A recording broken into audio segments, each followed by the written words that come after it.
Look at this. They put all the money in the big, glowing extraterrestrial orb. This is the spaceship which comes down from a galaxy far, far away.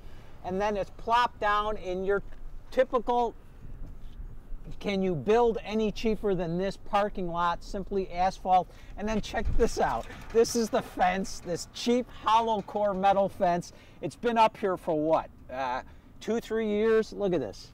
The coating's coming off. Look at this rust. I mean, this screams cheapness. And hey, look at the public sidewalk. It's like, oh my God, we can't give the public more than an inch. I mean, the sidewalk here is like 3 feet wide. Hey, let's give people some elbow room. No, we're not going to do that. We're going to tell the public, we're going to tell pedestrians, we don't value you. This is the definition of antisocial.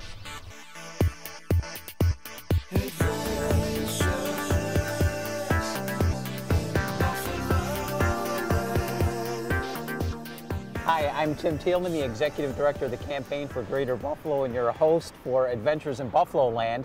Today we're going to look at a very exciting development, the Buffalo Niagara Medical Campus, and how maybe we can improve it. But we're going to start here on the corner of Main and Virginia Streets.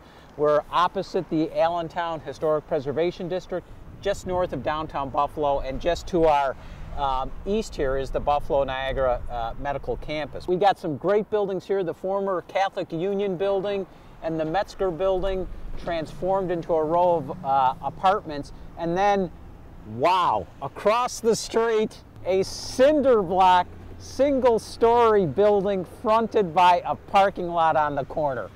So the Smart Build Corporation is in a pretty dumb building.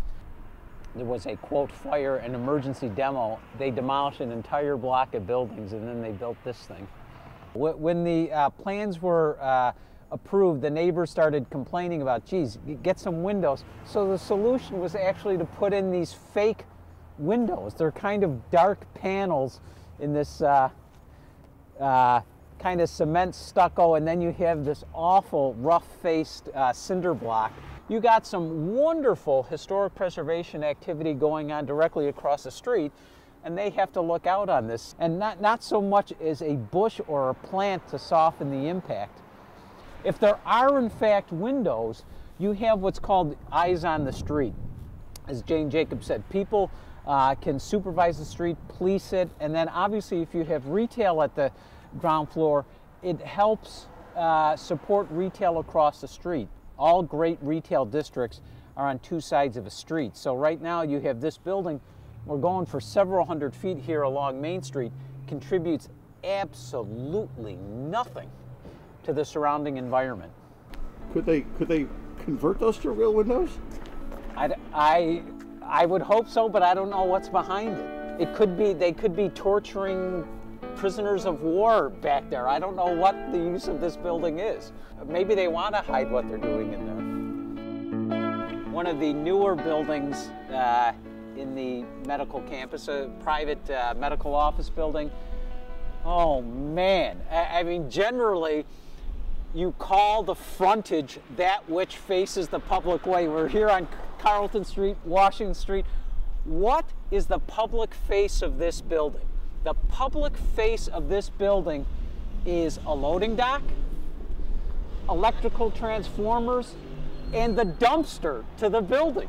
This is the public realm. This is an absolute disaster. If your goal is to destroy urban vitality, if your goal is to make sure a neighborhood can never spring up here and prosper, this is the type of building you design.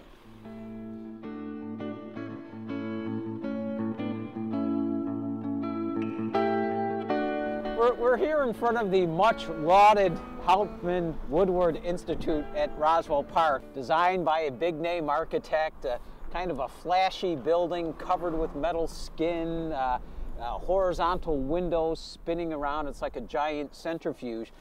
But how do you get into the doggone building? Oh my gosh, you only can get in there. You get there through this dark orifice here. You can see there's a driveway, some parking over on the right-hand side, and, well, where's the entry? It's got to be somewhere in there. it's in this kind of bat cave or something like that. Is it a public building? Is it a private building? Who would know? And then the embellishment that we have here is, well, we got the little stanchions for the to let you in and out.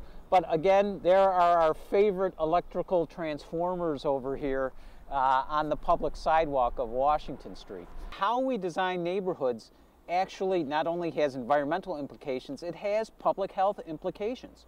Physical health, I mean, a lot of our problems as Americans have to do with our automobile dependency, whether it's the greenhouse gases used to manufacture the cars, whether it's the pollution out of the tailpipes, or the fact that we're not getting the exercise that we need because we're designing neighborhoods which are unappealing by day, and at night, good grief, hey, it could creep you out. Very few pedestrians to be seen here. We're here at the height of the business day. I see, besides us, there's one other woman about 300 feet from us, and that's it. You even have, check this out, check this out. Here is a shuttle bus for Roswell Park shuttling people around the neighborhood. They've created a terrible environment in which to walk, necessitating a shuttle bus, which I can only assume links parking lots with building entrances. Look at the building. It's set back behind the parking lot. It's set back behind this chintzy fence, and oh, there's our little architectural monument. Aren't we doing a great job and everything? And yes, the work inside the building, I'm sure, is advancing the frontiers of science and everything, but for heaven's sakes, let's advance the general welfare of the people on the streets of Buffalo. Believe it or not, you can do both.